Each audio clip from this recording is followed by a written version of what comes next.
Mike McCafferty supposedly died in a car accident in New York State at the end of 2001 on the Sawmill Parkway. Mike McCafferty was into music. He had turntables and he was into mixing music. He was a DJ. He was into techno music. He was into house music, rap music. He would sell Kind Bud. He sold marijuana and ecstasy pills. He had a daughter who was something like 5 or 6 years old. He lived with his girlfriend, the mother of his daughter, and her name is Kelly Marsh. Kelly Marsh is believed to be the sister of Danny and Michael Mayer, also known as John and Jason Stewart, also known as Mike Servideo #1 and Mike Servideo #2. So it was through Mike Servideo that I met Mike McCafferty. So Mike McCafferty, who died in 2001, shortly before his death, he developed a speed problem. He was addicted to methamphetamines. He called it glass. He said it was a potent form of speed, and he had to drive down to New York State to get it. So supposedly he died in a car accident on the Sawmill Parkway in New York. So he told me that he had to drive down to New York State to re-up, to get more speed. And he showed me like a near empty dime bag that had a little bit of speed on the bottom. And I said, "Are you selling that or are you using that?" And he said, "Well, I'm using it." He had driven over my house to drop off 1/8 of weed. He sold Kind Bud. He sold marijuana. And he dropped some off. And he said he was heading down to New York State. So that was 4 or 5 months before he died. That was some time before he died. That may have been the last time that I saw him. But later on, a person who has been identified to be an agent of the MK Ultra program and one of the cousins who act as Prince William is a guy named Ryan Reynolds from Brookfield, Connecticut. So Ryan Reynolds is another identity that many of these agents will use. Ryan Reynolds looked exactly like Prince William. So there has been several different agents who have been identified to act as Ryan Reynolds. But Ryan Reynolds is the person that said to me, "I heard that when Mike McCafferty died, he was crawling around on the ground on fire." Everybody was known to congregate at Ryan Reynolds' house. So we were there one weekend. We were sitting in the downstairs area.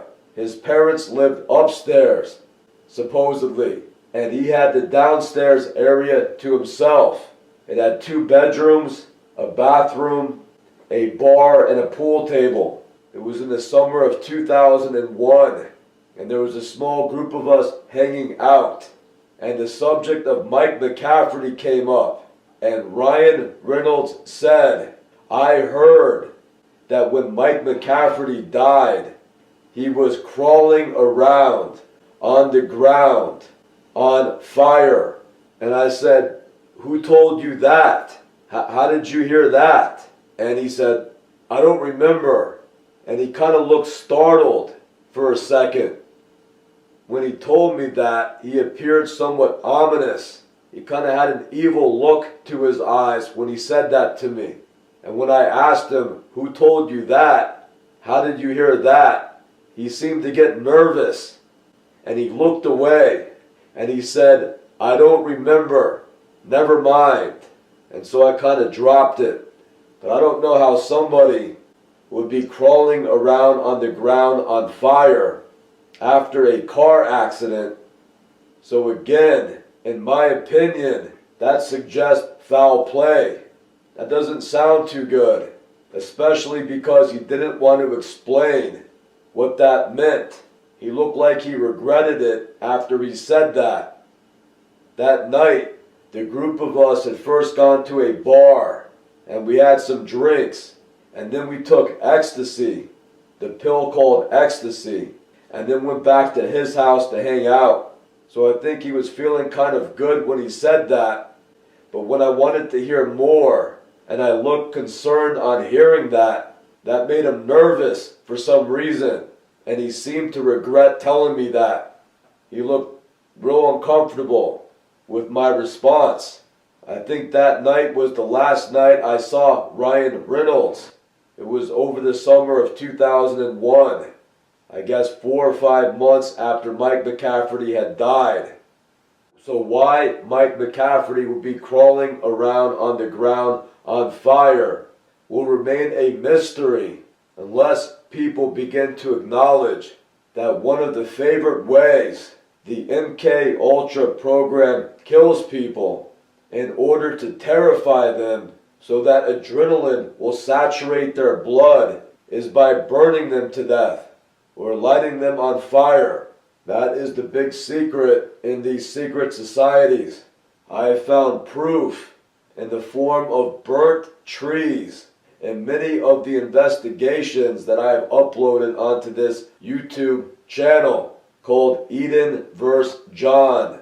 If you go to the playlist and you look at the playlist entitled Satanic Ritual Sacrifice Locations, you'll see evidence of burnt trees.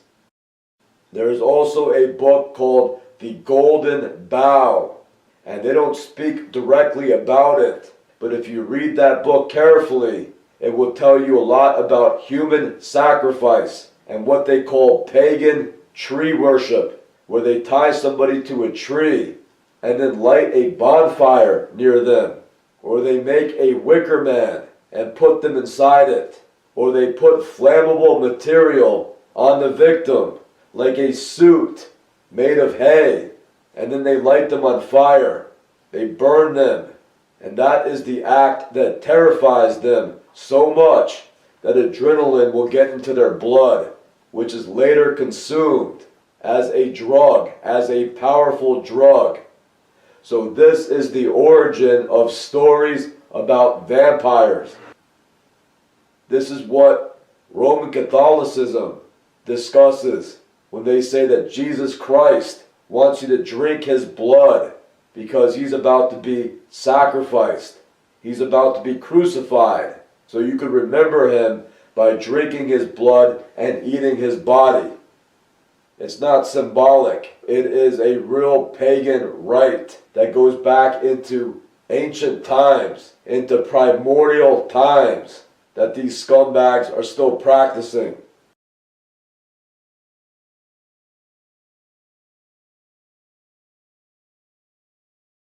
So I met Mike McCafferty through a guy named Mike Servideo. And Mike Servideo and I worked at the same office. It was an MCI call center.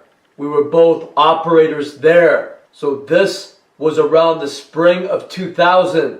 And Mike Servideo was the only guy in my training class that was around my same age. And he had a girlfriend named Marissa. And so I gave him my number, and we went on to be friends. And me and my girlfriend named Kim Smith would hang out with Mike Servideo and Marissa.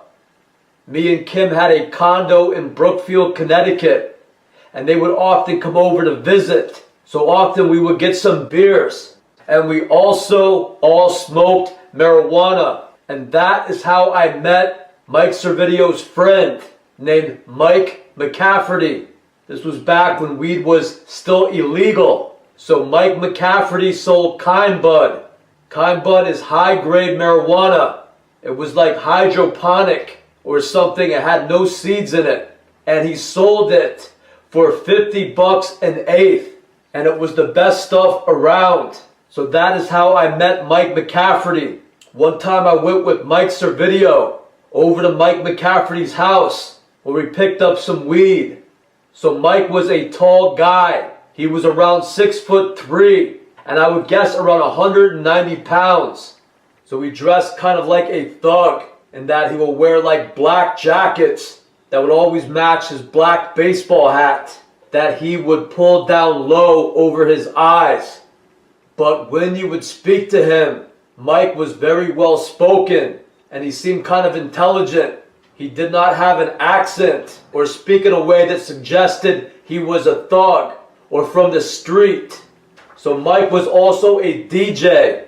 He had all this equipment in his room. He had turntables and a mixer and something like a drum machine. And he lived in the basement of his parents' house. There was a garage, and you would walk through the garage into a small basement. And that was where Mike lived with his girlfriend named Kelly Marsh. And they had a daughter who was around 5 years old when I first met him in the spring of 2000. So I never hung out with Mike other than when we would stop by his house to pick up some weed until I would say about the end of summer of 2000. So Mike Servideo and Marissa would often come over and visit Kim and I, and they would end up staying the night because they did not want to drink and drive. So one morning when everybody was asleep, Mike's pager kept on going off. So I looked at the number and I saw that it was Mike McCafferty that kept on paging Mike Servideo. So I decided to call back Mike McCafferty and see what he wanted. And I said, Mike is here at my house, but they are still sleeping. So can I take a message? And he said, I guess Mike Servideo forgot, but he was supposed to go with me to a flea market called the Elephant's Trunk in New Milford, Connecticut. And he said something like, it sucks that he is still sleeping because I hate going there and sitting behind the table all alone. It's boring. And I said, well, I'll go with you if you want. And he said, yeah, I will come by and pick you up. So if you have anything that you want to sell, I already reserved a table. So I went to my storage unit at the condo complex and I saw that I had an old video game called the Sega Master System and about 20 or 30 cartridges that came with that video game console. So I packed that up and Mike arrived about 20 minutes later and we drove down Route 7 into New Milford. And for the most part, Mike was selling knives. He had about 20 or 30 knives. And these were the type of knives that I guess they would advertise in different magazines. And he said he ordered like 5 knives. And they put him in the Knife of the Month Club. And then every few weeks, they would send him a new knife. So he kept on paying the credit card bill. So he ended up with something like 30 knives. So he found out that he could make some money off of them by selling them at different flea markets. So some of the knives looked like buck knives, pocket knives, and then other knives looked like something like Rambo knives. He had about 30 knives. So we stayed at the flea market, I would say for about 3 or 4 hours. And around 12 or 1, his girlfriend Kelly showed up. She did not bring their daughter and said something to the fact that Mike's mom was watching their daughter. So at the time, I really did not think about it because I did not have kids. But now that I get older, that stands out in my mind that Kelly Marsh never brought her daughter with her anywhere. So when you have kids and you want to go see your spouse who's at a flea market with a table where they have all these vendors and food and everything happening, that is somewhere where you want to bring your daughter or your kid to get them out of the house. So when I thought back to all of this, that is something that stands out in my mind. So Mike sold about 5 or 10 knives. And I did sell those video games. And then Mike, Kelly, and I drove to a nearby park. I think we stopped to pick up a 6-pack and then went to a nearby park in New Milford. And the park was empty. It looked more like a campground. I don't remember seeing a playground there. I think there might have been a pond or a river. And we just found a picnic table and we drank the beers. So the one thing that I want to comment is that when I was hanging out with them at the park, both of them seemed older, especially Kelly. So that was the first time I hung out with Mike McCafferty and his girlfriend Kelly. We stayed at the park for about an hour, and then Mike dropped me off. So that was the end of summer of 2000. I would say it was August or September. So the next time I hang out with Mike McCafferty was a month or two later. I would guess maybe in October of 2000. It was around the fall of 2000. And once again, it's Mike Servideo, Marissa, Kim, and I hanging out at my condo. And it's a Friday or Saturday night, around 6 or 7 at night. And we are waiting for Mike McCafferty to stop by to drop off some weed. So someone else had called him and made plans with him, because Mike arrives at the condo and he doesn't have a car. I think either his girlfriend Kelly had dropped him off and had to run out real fast to get to some other appointment, or possibly Mike Servideo and Marissa had Mike McCafferty with them when they came to our condo. I cannot remember exactly how it was. What I do remember is that Mike McCafferty was standing by the front door and he was saying that he needed to get home soon. But first, he wanted to stop by this shopping plaza to check out a couple of stores because he wanted to steal a laptop. So I had heard it from Mike Servideo that Mike McCafferty was an expert thief. Mike stole everything, and his favorite place to steal from was Home Depot. He would steal a lot of power tools and stuff from Home Depot. So Mike McCafferty was saying, I can't hang out. I gotta get home soon, but I just need to stop by this plaza and case out this joint because I might try to steal a laptop from them. Who could give me a ride? And I remember Mike Servideo shaking his head like no. And I remember Kim Smith also shaking her head and making a face. And Mike is standing by the door, kind of holding his hands up like, who's going to help me? Who's going to give me a ride home? And everybody's shaking their head no. So I tell him, I'll go with you, because there wasn't much of a choice.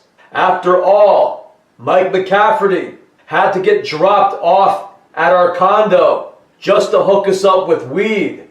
So somebody had to bring him home. The only thing was, I had been drinking and I was a little bit buzzed. I would say I had about 6 beers and I was feeling pretty good.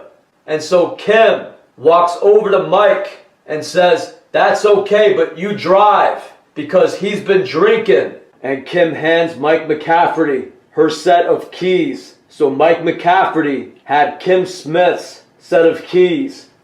So I go get my wallet and I get my set of keys, and Mike and I walk out to the parking lot and we get into my car, and Mike is driving, and we drive down the road into Danbury, where there is a plaza that has something like an Office Max or a Staples in it.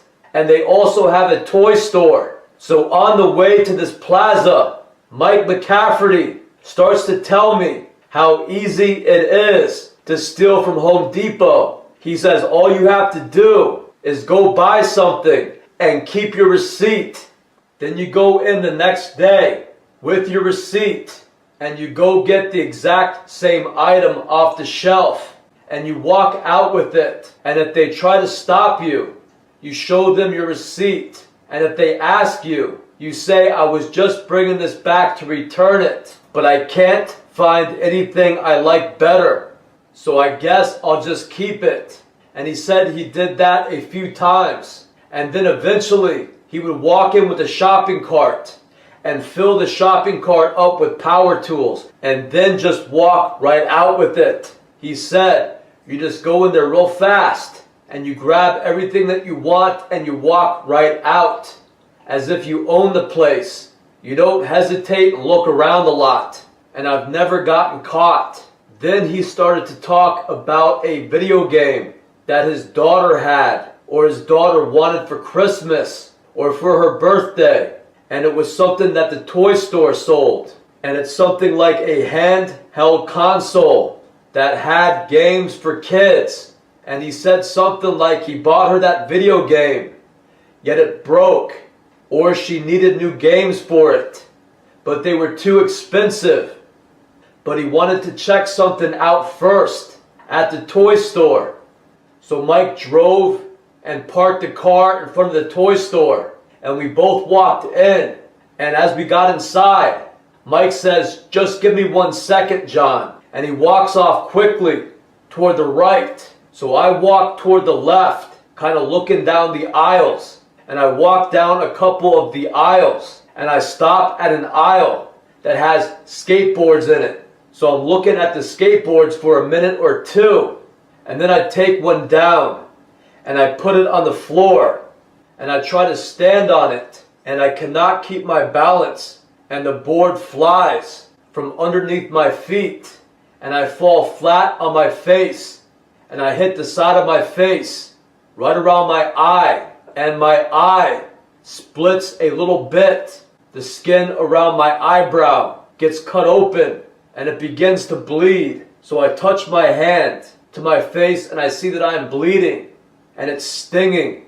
So all I can think about doing is walking back out to my car and checking myself out in the mirror and sitting down. So I walk out the front of the toy store and I'm looking to where we parked my car. And I see my car sitting there. I see what looks identical to my car sitting there. So I walk over to it and I use my key and I try to get into the driver's side door. And the key will not fit into the lock. So then I think that something is wrong with that lock. So I walk to the other side, to the passenger side, and I try to unlock that. And the key kind of gets stuck in the lock, but it will not open the lock, nor could I pull it out. So I'm kind of standing there fumbling with my key. So at that time, the lady who was walking from farther out in the parking lot toward the store, and she says something along the lines as, "That is my car, and I'm calling the police." And I glance over at her, and for some reason, she is walking in from the parking lot toward the store. So it is as if she has just gotten out of another car in the parking lot and is walking toward the store. She doesn't walk anywhere near me. She stays about 20 or 30 feet away, and she never stops walking. So she is just walking along one of the lanes in the parking lot, kind of looking at me with a look of dead anger in her eyes. And she kind of mumbles, "That's my car. I am going to go call the police." And she never hesitates. She doesn't veer toward me. She doesn't look nervous. She doesn't look confused. She doesn't look embarrassed. She doesn't have a shopping bag. She isn't holding anything. And she is just walking in from the parking lot toward the Toys R Us store. So you would think that if you were shopping somewhere and you walk out of a store and somebody is walking around your car looking like they're trying to unlock your door, you might walk up and say, "Excuse me, what are you doing? This is my car. Why are you touching my car?" You might look a little confused or try to ask the person a question. And if you walked over and you saw that the person trying to unlock your door was bleeding out of a head wound, you might ask them if they are okay. You might ask them, "Do you need help?" You might approach the person as a human being, but instead she walked past, not breaking her stride, with a very cold, angry, robotic look on her face, and she kind of mumbled quickly, "That's my car, I'm going to go call the cops," as if that was her line to say. And she is just walking in from the parking lot toward the Toys R Us store. I don't see my car anywhere. I just see this one that looks exactly like my car, but isn't. So a moment later, Mike McCafferty walks over and he says, "What are you doing, John? Your car's over there." And he kind of points quick and then walks away. A cop pulls up. That cop must have been about a minute away. And he said, "We got a call from a lady saying a guy is trying to break into her car." He goes, "Place your hands on the hood so that I could check you for weapons." And as soon as I did that, he takes my wrist, he handcuffs me, and then he walks me over to his cop car. And he drives me to the Danbury police precinct. So on the way over there, I remember that he was asking a bunch of questions. And in my opinion, a lot of the questions seemed leading. He said, "What happened to your face? Did someone hit you? Did you get jumped? What do they look like?" So at the time, I was a little bit discombobulated. Like I said, I had drank 6 beers. And when I hit my head on the floor, that didn't help. So I do not remember exactly what the cop asked me. But from what I remember, he asked a series of kind of leading questions. And in the back of my mind, I had this impulse not to say anything about Mike. So I cannot remember exactly how I answered his questions. But I think that I responded, yes, I got jumped, because I thought that he may take it easy on me. Instead of telling him that me and my buddy drove here so that Mike could steal a few things, and I went into the toy store with him, and while he went off to go case out the joint, I get on a skateboard, fall off the skateboard and hit my head, and then walk out and can't find my car. I responded with, yeah, I got jumped, because I didn't really know what to say to him. And in the back of my mind, I remembered that Mike McCafferty was there to steal things. So I did not want to put Mike on the hook or put any attention on Mike McCafferty. Me getting arrested was bad enough. Me getting Mike arrested too would be even worse. So I did not want to tell the cop the whole story. So I do not really remember how I answered the cop's question. But after a while, I just remembered that it was my right to remain silent. And I didn't say anything more to the cop. So when I got to the police station, the cop put me in a cell where I stayed for 24 hours. So again, I had a huge black eye, and the skin around my eyebrow had been torn open, and I was bleeding, and I was never offered any type of medical attention by the cops. So it turned out that Kim could not get in touch with a bail bondsman until the following night around the same time. I think it might have been a Sunday night, and she said that they called a bail bondsman, but the bail bondsman was up in a different city and kept them waiting all the next day.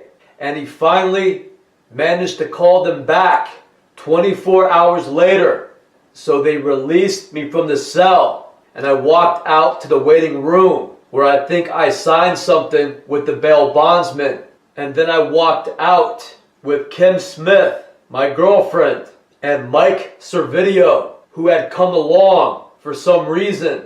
So instead of looking at me like a friend, maybe concerned or sympathetic or just smiling, Mike Servideo has a very strange look on his face, and he looks a little conceited, and he has this attitude of superiority.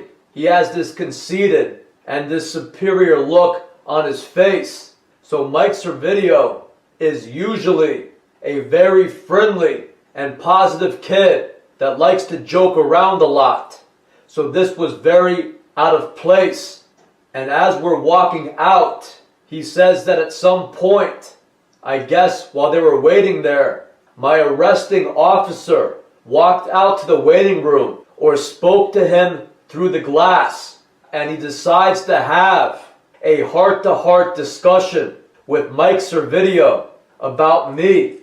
He said, "Is that your friend, John Harwood?" And Mike says, "Yes." And he said, "Well, I arrested him for trying to get into a car that didn't belong to him. And he was saying a bunch of stuff that didn't make any sense. For example, he said that he was jumped." And Mike says, "You weren't jumped, were you, John?" And I said, "No, I fell off a skateboard at the toy store and I hit my head on the floor. If I said something to him that didn't make much sense, it was probably to keep the attention on me and not tell him too much about why Mike McCafferty and I were really there." And Mike Servideo said something like, "I'm glad you said that because we heard you fell off a skateboard. So that's good that you admit that you did that to yourself and it wasn't anybody else."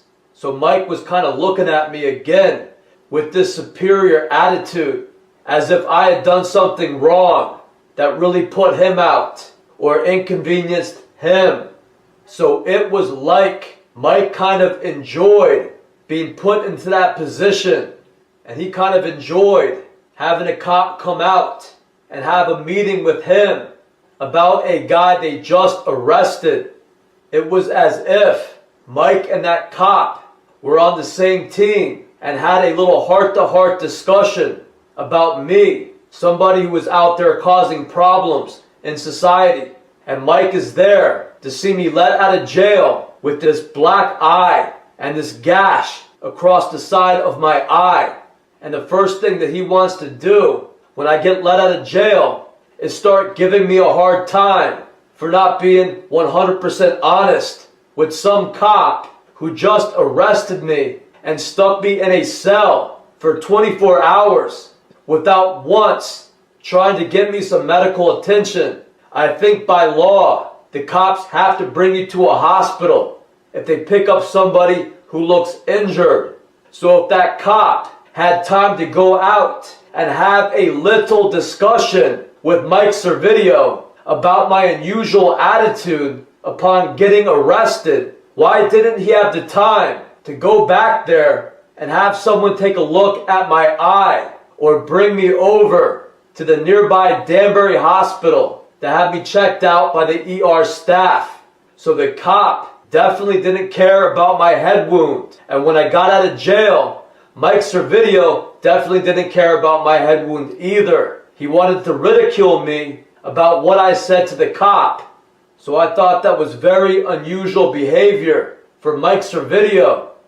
So for once, I saw the true face of Mike Servideo. Even though I thought that he was my good buddy, even though he always acted like a very friendly, good-natured kid, he went out of his way to be there when I got out of jail 24 hours later to give me a hard time.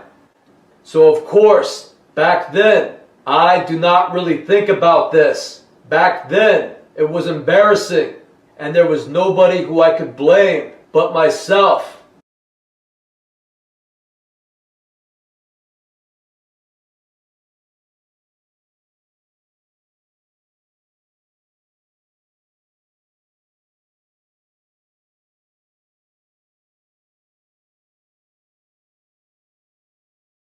So the next time I see Mike McCafferty was a month or two later, and it was in the winter of 2000, going into 2001.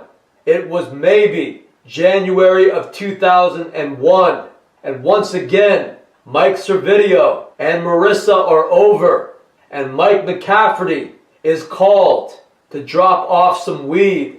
And when he gets there, he said, "I told you that wasn't your car, but I could not wait around and I had to take off." I said, "Yeah, I understand, Mike. Don't worry about it. It was my fault anyway." I said, "Why don't you grab a beer and sit down and hang out for a while?" And he says, no, he has to run to go re-up because he's almost out. And I say, "You're almost out of weed, huh?" And he says, "Actually, no." And he takes a bag out of his pocket, and it is a small cellophane bag, and it has a little bit of white powder in it. And I say, what's that? And he said, it is crystal meth. He said it is a potent form of speed called glass. And it's already getting late. And he has to get all the way down to New York. So he has to get going. So Mike takes off. And that, I believe, is the last time I saw Mike McCafferty.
like literally one of my favorite actors, and he's always so good. And tonight I'm actually going to a premiere of his new show called New Look. So I'm very excited, and he's just one of them. As a human, he has this like dignity and presence that it's a mystery.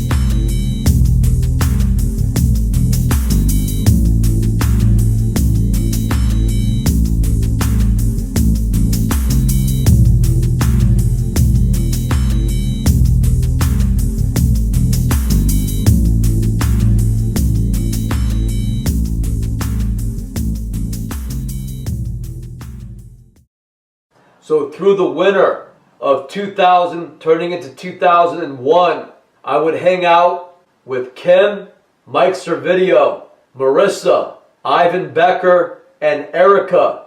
So we would hang out on the weekends sometimes, and we would usually have a few drinks, and then we would get the idea to call Mike McCafferty for ecstasy.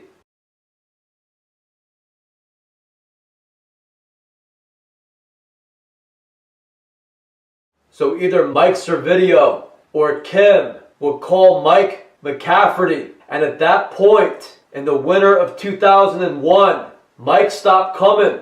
And it was Kelly, Mike's girlfriend, who would stop by the condo to drop off the weed or E that we were buying. Mike didn't come anymore. It was now Kelly. So Ivan Becker seemed to be very familiar with Kelly. And he would always make a big fuss, giving her a hug and joking around with her when she would stop by. So oftentimes we would call them up around 9 or 10 at night when we were already working on a buzz. We had already been drinking a little bit, and then Kelly would show up with weed or with E, and Ivan would be just so happy to see her. So one time he grabbed Kelly, and started to make out with her in the kitchen. They were kissing, and he was grabbing her rear end in the kitchen. And Erica walks past and sees them. And Erica is Ivan's girlfriend.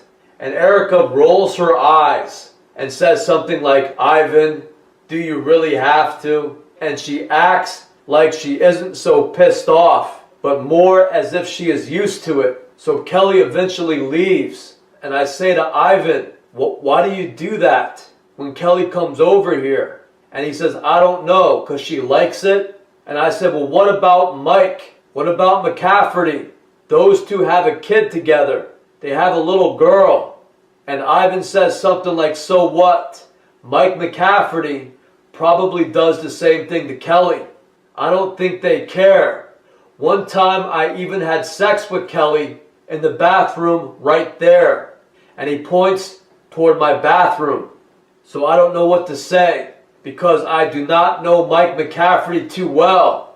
I'm more friends with Ivan than Mike, and I definitely do not want to start a fight between my buddy Ivan and our drug dealer. So I just decided to keep my mouth shut about that.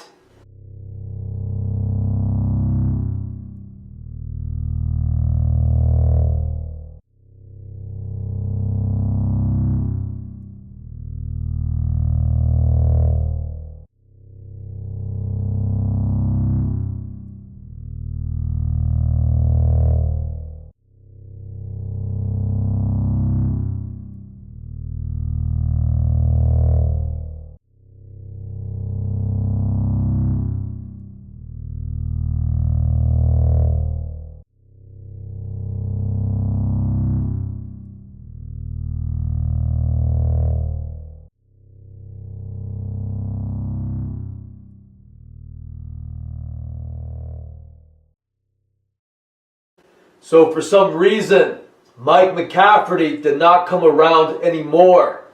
So a few months go by, and Kim turns 21. So Kelly starts taking Kim out drinking. So when Kim comes home, she is so drunk, she starts vomiting right in the hallway.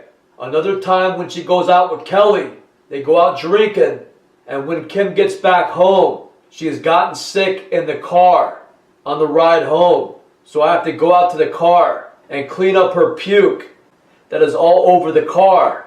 So I think that Kelly Marsh is not the best influence on Kim. So around spring of 2001, I hear from Mike Servideo that Mike McCafferty has died. And Servideo says that Mike McCafferty had died in a car accident on the Sawmill Parkway in New York. But no one has any details about the accident. So Mike Servideo asked me, have you read the obituary? And I said no. And Servideo says, the obituary says Mike McCafferty was a handyman who lived in Danbury. And Servideo looks at me with disgust. And I say, what do you mean by that? And Servideo says, so Mike McCafferty was a drug dealer. So the best thing that his mom could write about him was that he was a handyman. So when I die, I want people to remember me for something better. So I'm thinking about going back to college to get a degree and get a better job, to do something with my life. Because the last thing that I want is an obituary like that.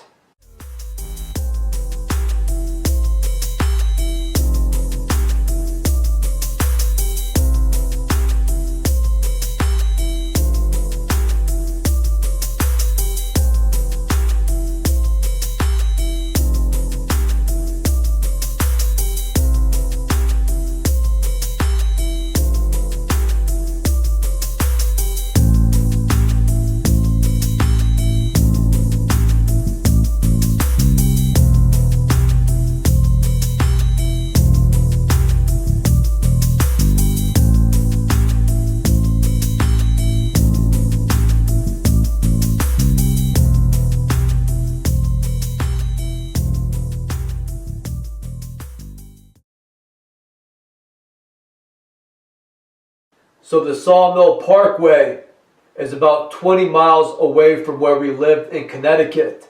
You take Interstate 84 to 684 in New York, and then you can access the Sawmill Parkway from Interstate 684 in New York State. So in New York, the Sawmill Parkway goes through Mount Kisco, Chappaqua, Elmsford, Yonkers, and then it merges with another road that you could take to the Bronx.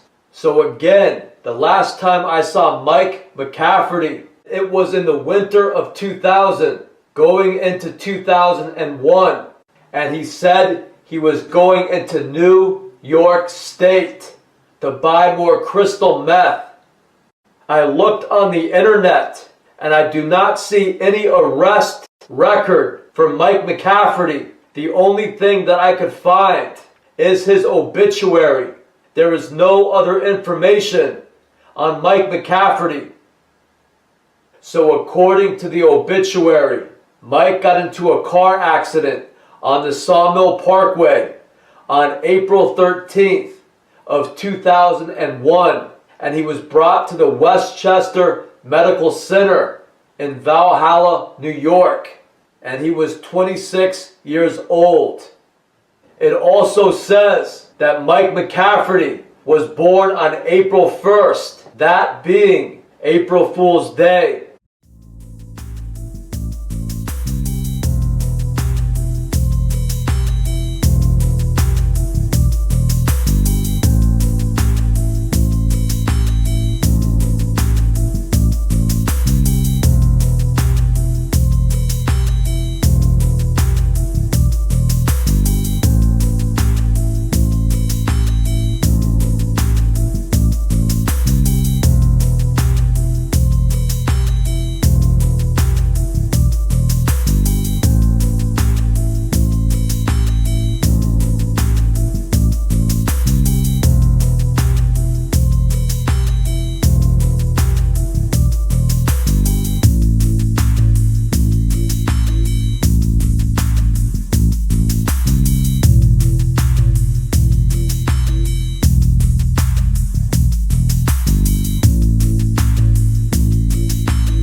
The obituary also says that Mike was born in North Tarrytown, New York, which is also called Sleepy Hollow. The only hospital that I know about in Tarrytown, New York is the Phelps Memorial Hospital, and that is the same hospital that I was born in. I grew up in White Plains, New York. When I was first born, my parents had an apartment in Greenburgh, New York, and then later they got a house in White Plains, New York. But I think that that is kind of strange that both Mike McCafferty and I were born in Tarrytown, New York.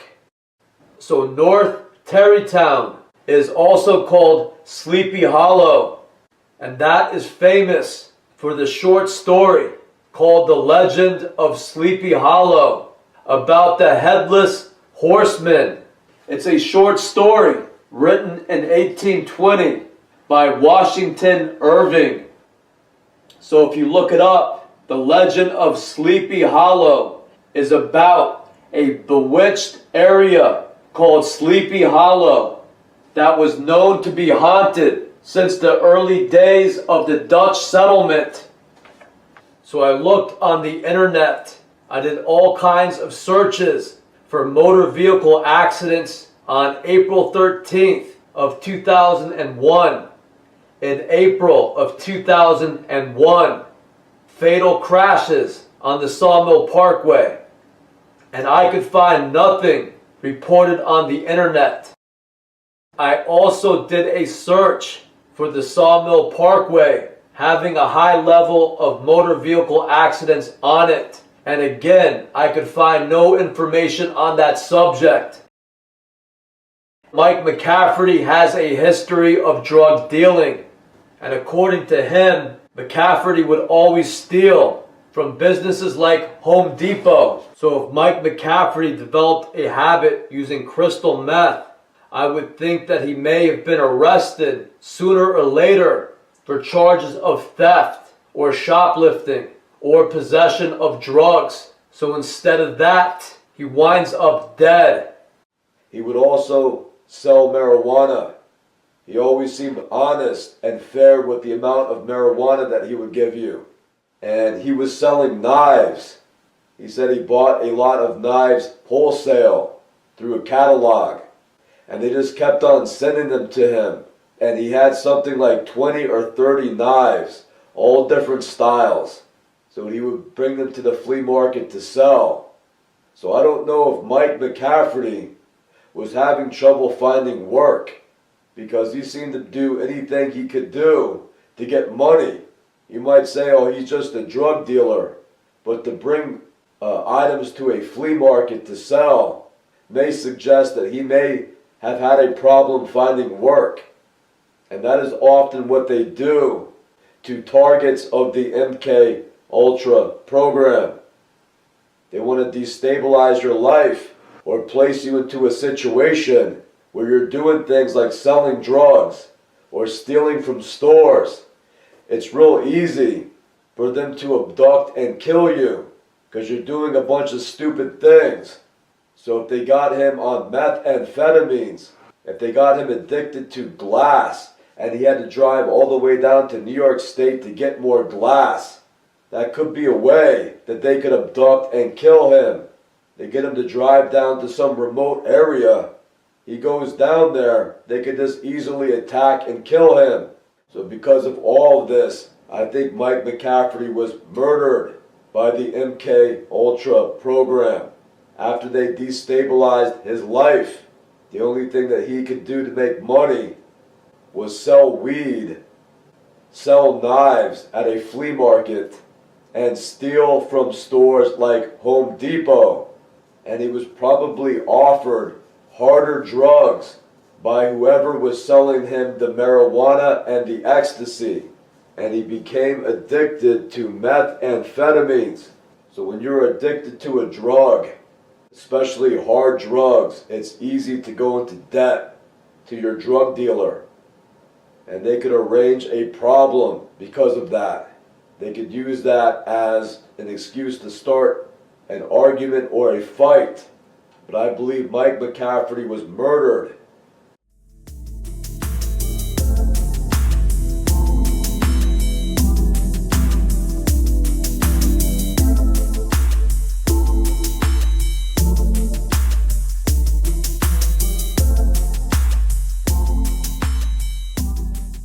So I looked up his mother and his father on Facebook, and I found his mom's Facebook page. And then I found his daughter's Facebook page.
And then I found Kelly Marsh's Facebook page, and she is now named Kelly Miller.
So as of December of 2020, I do not see that anyone in Mike McCafferty's family have posted a single photograph of Mike McCafferty.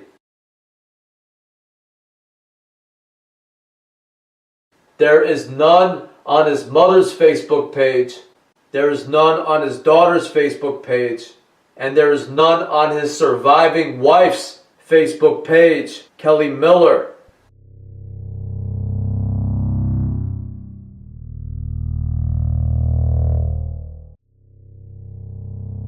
So this may be the only photograph of Mike McCafferty on the internet.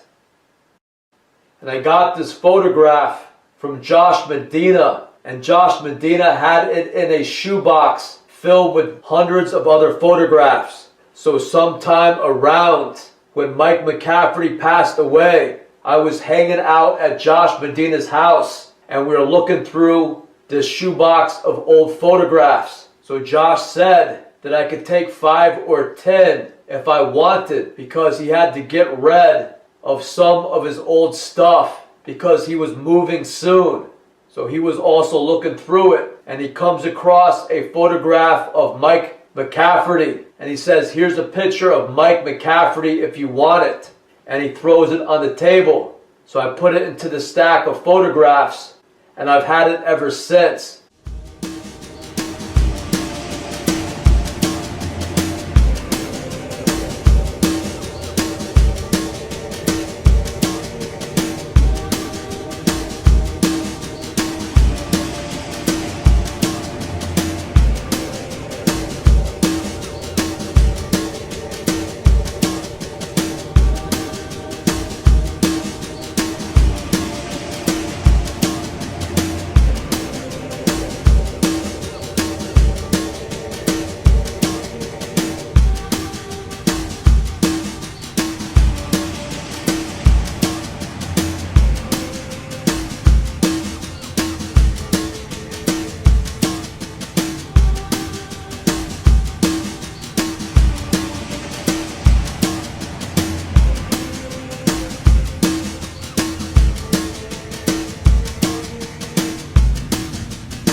showing it. He'd never tell you to your face, Jess, but he respects you. You let go of me right now.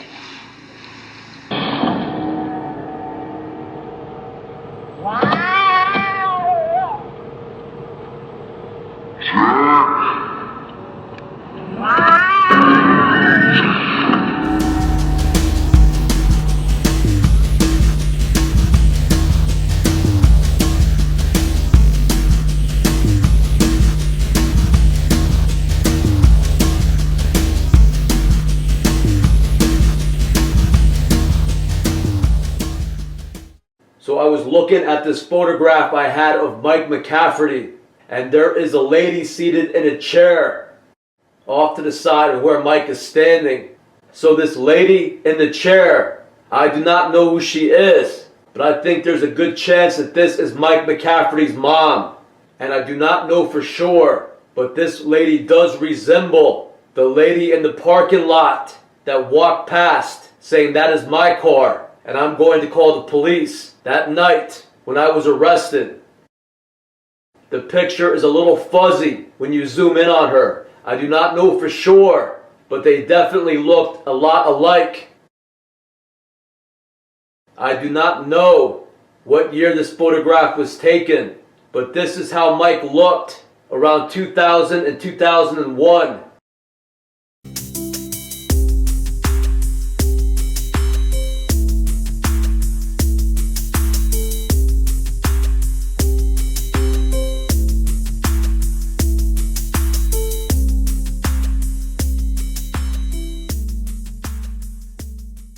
Alright, so back at my house, Kim and I decided to go on vacation.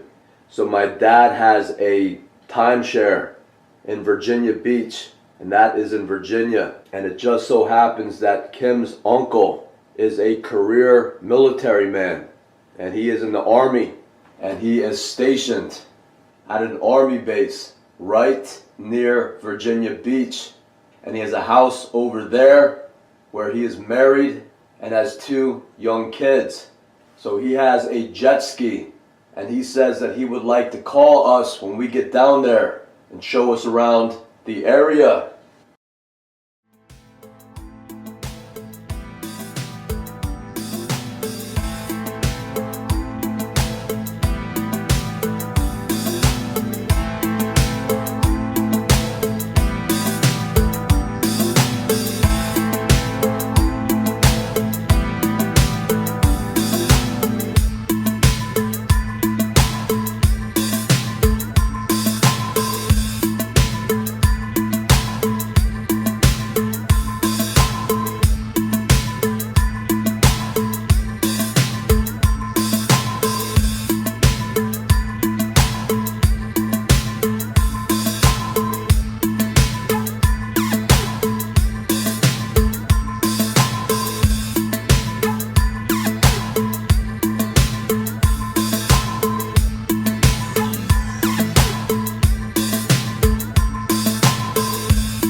Of course, he changed the way he looked so people would not recognize him as he went on to play another role for the U.S. military. But Robin Williams is one of the men that act as Dennis Blair. That conflict ended with Hiroshima and Nagasaki, but for another 33 years there were shooting wars in East Asia, from the Yalu River to Quemoy and Matsu to Vietnam, Cambodia, and Laos. Second factor, a general sort of war weariness in the region after the enormous convulsions of war during that time. People got tired of it. Leaders got tired of it. Down to Southeast Asia, in which the claims of China, the Philippines, Malaysia, and Vietnam all conflict. I don't mind calling out the North Koreans' leadership, and I don't think it has a real effect. I think what we're seeing here is a long time North Korean pattern of taking a bunch of provocative actions that put them on a trajectory towards what might be a real confrontation with the United States.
So I want to talk more about Kim Smith in a later video, because there is a lot of odd stuff concerning Kim Smith, to say the least.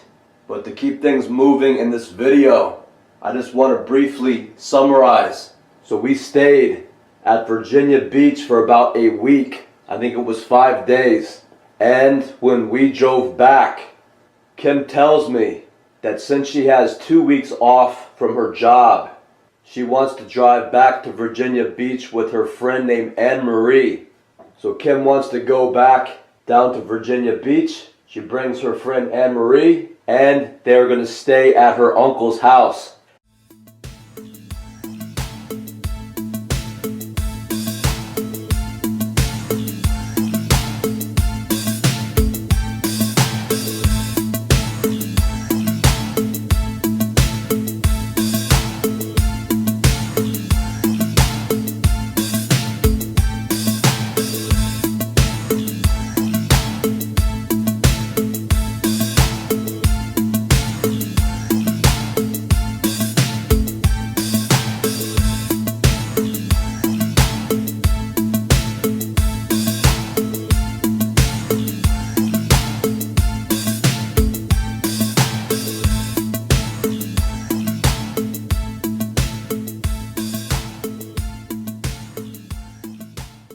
So Kim wants to go back down to Virginia Beach. She brings her friend Anne Marie, and they're going to stay at her uncle's house. And she called me when she was down there, and she said that she wanted to stay.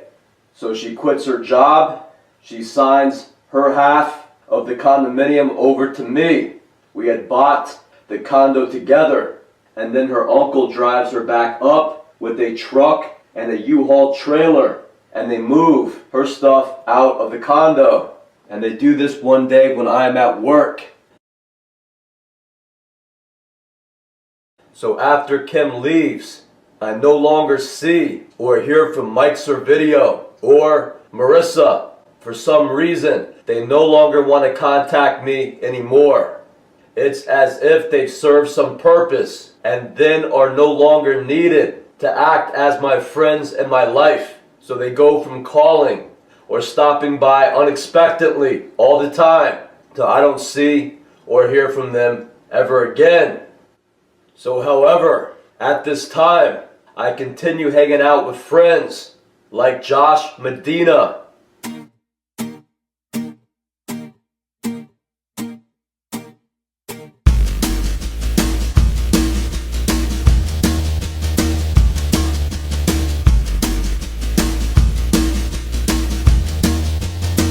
Kelly Hardy,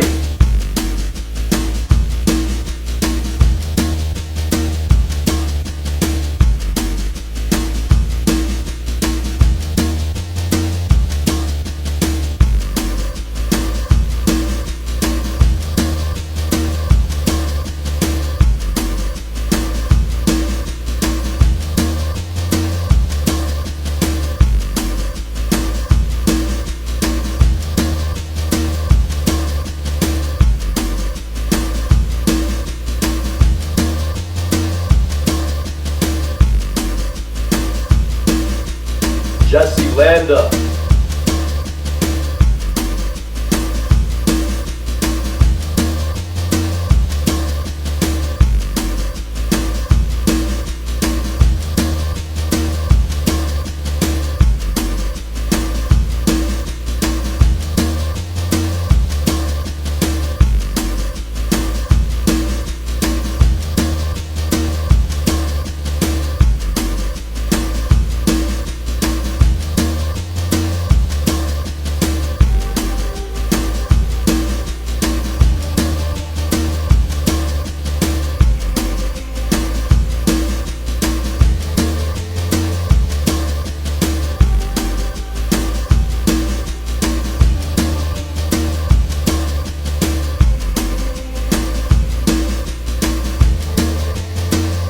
and Tyler Kerr.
So one day I'm over at Josh Medina's house, and we are talking about the different people that we know. And the subject of Kim Smith comes up. And Josh says it's probably good that you and Kim broke up, because I heard that when you were together, she would cheat on you a lot. And that kind of shocked me, hearing that, because Kim Smith always came across as a very sweet and innocent girl. And I said, and who did you hear it from? And he said that he doesn't really remember. Why don't you ask Kelly Marsh? And I say, Kelly Marsh? You mean Mike McCafferty's girlfriend? I said, Mike McCafferty died. I really don't want to go bother Kelly Marsh. So Josh says, you're not going to bother Kelly because she's been out running around with all of Mike's old friends, having an affair with whoever she had a crush on. So Kelly isn't having a problem with Mike McCafferty's death in the least. So just go on and give her a call. And I said, I don't even have their phone number anymore. So Josh gives me the phone number. So I remember that Kim was hanging out with Kelly a lot. And Kim went from somebody who would drink socially on the weekends, and she would never get that drunk. And after she started hanging out with Kelly, she would come home so drunk that she would get sick in the bathroom. So I thought that Kelly might know a few things about Kim. So I wanted to figure out what really happened concerning Kim. And I thought that Kelly might be the one to honestly tell me what she knew about Kim, because my other friends, like Josh Medina, seemed hesitant to want to discuss it. So Josh gives me her number, and I call her the next day, and I asked her if she heard that Kim and I broke up, and that Kim moved down to Virginia to live with her uncle, and she said she had. And I asked her, do you mind if I ask you a few questions about Kim? Because a few things are unclear in my mind. And she says that she is busy, so she can't talk on the phone right now. But she could stop by later on if I wanted to talk to her. This was around the end of July of 2001. At this point, Mike has been dead for 3 or 4 months now. She shows up in about a half hour, and she looks completely fine. She looked content. She looked happy. And once again, she doesn't have her kid with her.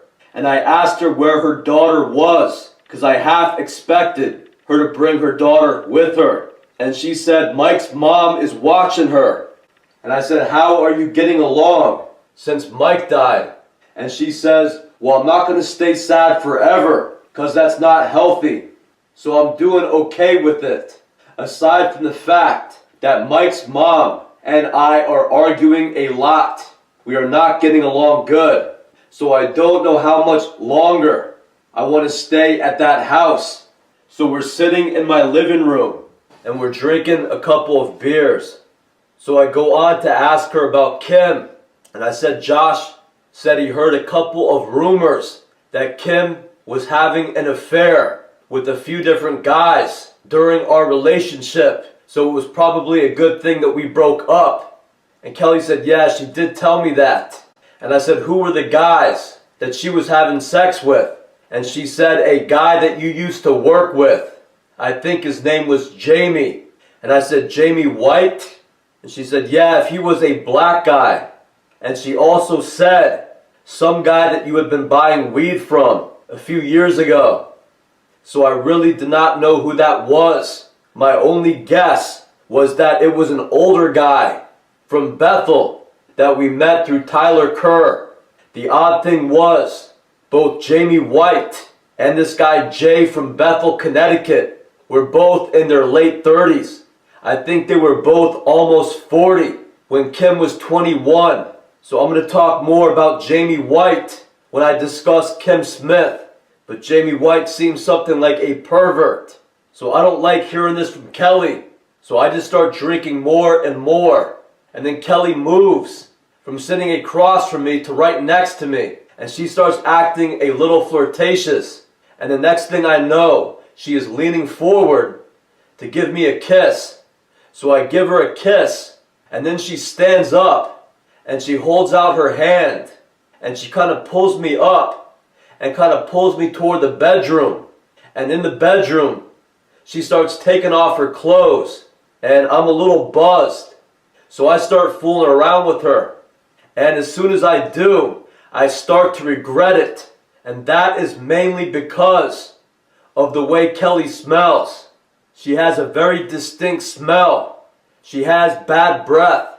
And it's not like anything I've smelled before.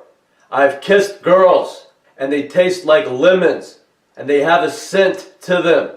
But this was nothing like that. This wasn't normal, and I couldn't place it, but I didn't like it. And so after a minute, I pull away from her, and I start to put on my clothes. And Kelly sits up, and she acts like she does not mind. She kind of acts like she wasn't really into it either.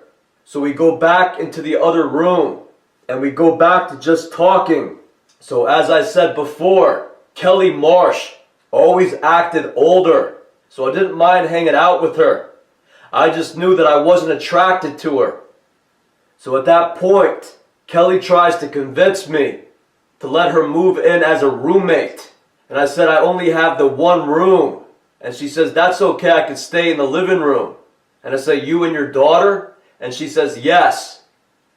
And I said, well, I'm thinking about selling the condo, so I don't plan on staying here because I cannot afford the mortgage now that Kim is gone. And she says, well, that's the reason that I want to move in. I can help you with the mortgage. So it went back and forth for a while.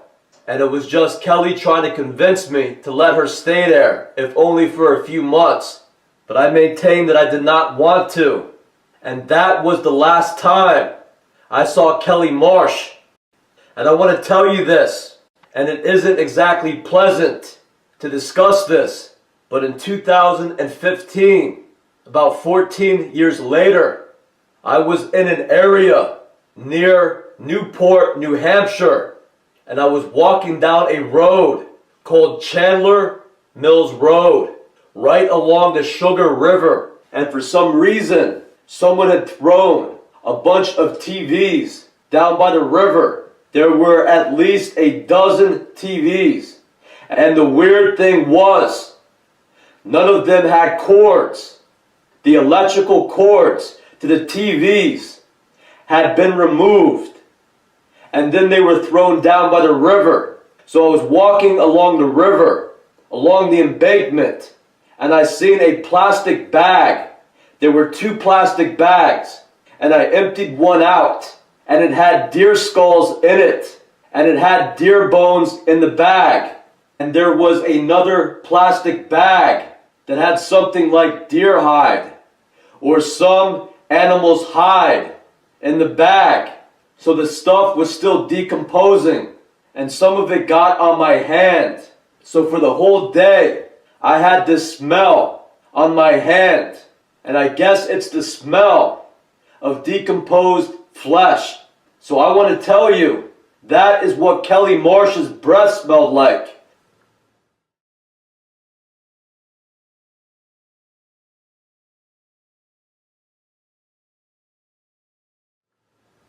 Many years later, just during this past summer, I had been working landscaping. So a lady named Peggy called me up and said that she had been referred by another customer. And she lived just outside of Keene, New Hampshire. And she needed some work on her property done.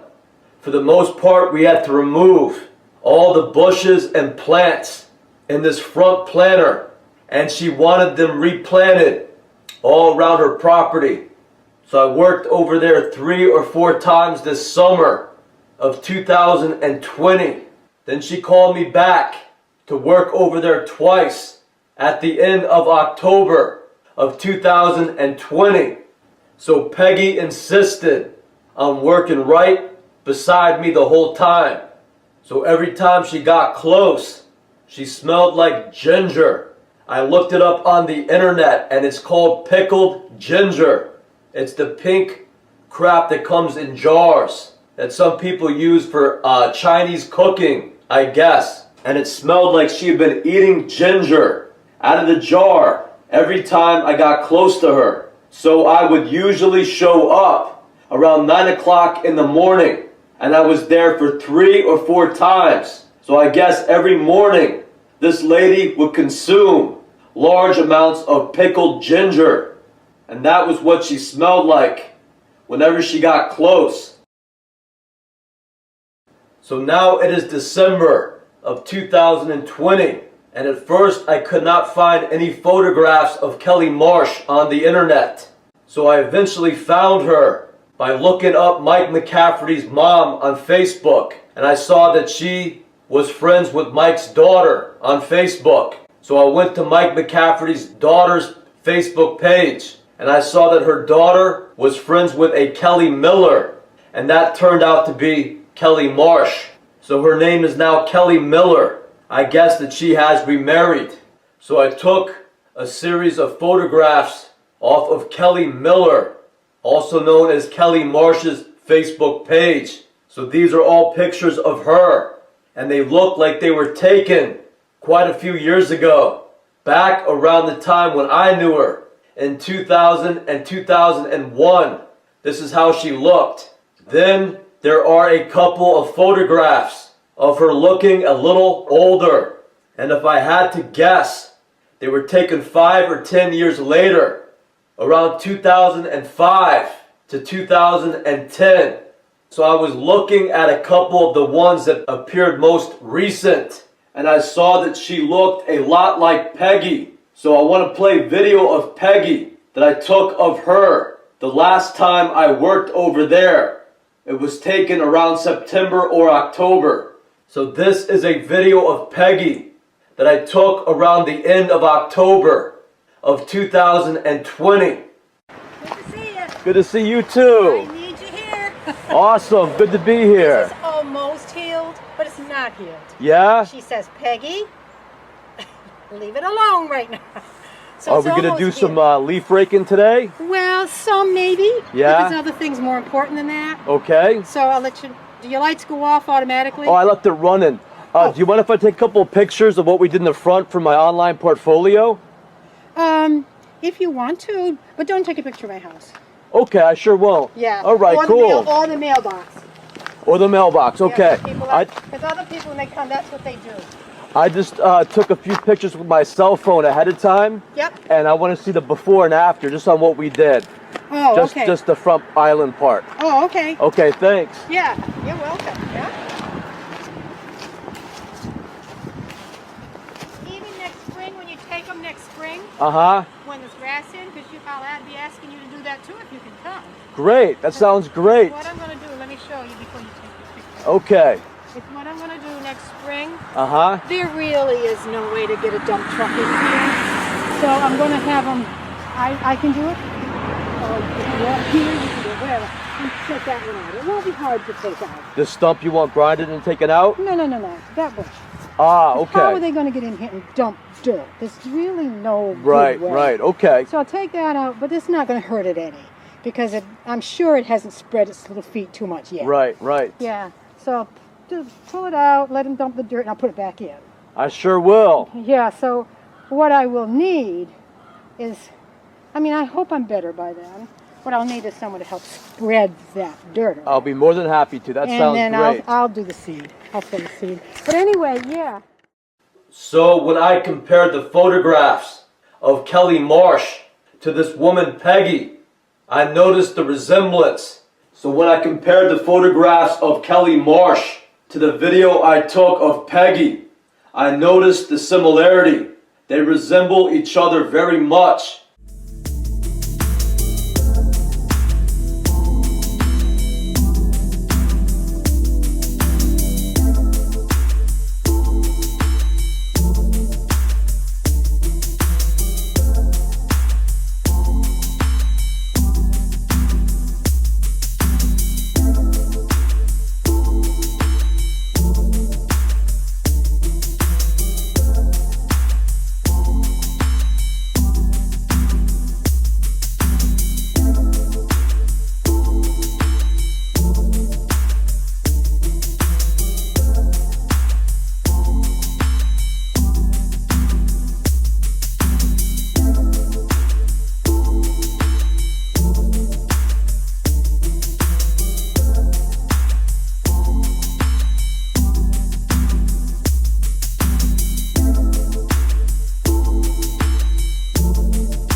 So Peggy looks as if she is in her late 50s. She looks around 60 years old.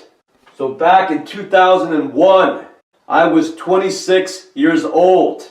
And Kelly Marsh said that she was also 26 years old.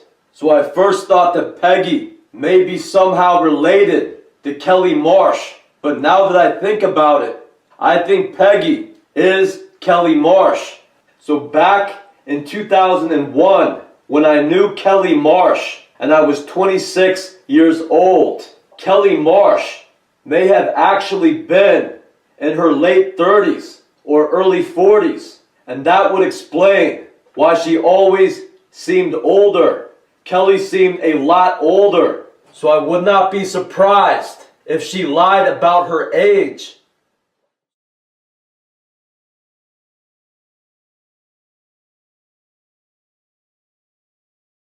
So in the 1980s, there was a TV show called 21 Jump Street. And it was about cops who were in their 20s. I would say mid to late 20s. And it was their job to go undercover at different high schools.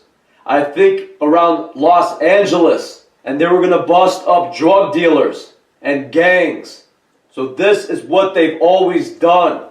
And they create TV shows that kind of indoctrinate everybody involved that this is normal and that this is cool. So all these young kids, these 20 and 30-year-old kids, coming out of different military bases, coming out of secret societies, coming out of brotherhoods, whose job it was to infiltrate youth movements, counterculture movements, and American society. They were going to be like these heroes on shows like 21 Jump Street. So if the military was going to invade youth movements, counterculture movements, colleges, and even high schools to get their military cops, to get their junior CIA next to regular young people, they wanted to use older kids because they had more experience. They were older. The younger kids would tend to look up to somebody who was older because they were bigger, they were stronger, they were more streetwise. So they would have kids in their 20s and 30s hanging out with high school kids. So when I was 26 years old in 2001, I wouldn't be surprised if Kelly Marsh was actually around 40. So to give you another example, when I was a sophomore, there was a kid in my class named Steve Evans. And Steve Evans' dad worked on the Hubble Space Telescope. So Steve would always come to school wearing t-shirts that said Hubble Space Telescope. So one day I asked Steve how old he was, because he always acted kind of quiet and he always acted older. And he said he was 19. So Steve Evans was in my grade. So he was 19 years old when he was a sophomore in high school. When I was a sophomore in high school, I was 15 years old. While kids like Steve Evans said that he was 19 in the 10th grade. So that would mean that when he graduated high school, he was 21. And I noticed this again and again and again in Brookfield High School. A lot of the kids looked and acted a lot older, even though they were in my grade. So that is what these military societies are into doing, is this 21 Jump Street type program. If they're going to send in an undercover young person to infiltrate a youth movement or American society, where there are high school kids or college kids, they're going to use somebody that's 10 or 15 years older than the regular kids. And I guess that they find out that that works out the best. So it's kind of unfortunate if you have a 15 or 16-year-old son or daughter and they're going out with somebody who's in their late 20s or 30s, running around acting like they're a high school kid. That's illegal. The military ordering a 30-year-old guy to go date a 15-year-old high school girl. After putting him into the high school, that's government-sponsored pedophilia. But these secret societies, these brotherhoods, that is their practice. That is what they are all about. That is how the military secretly handles American society.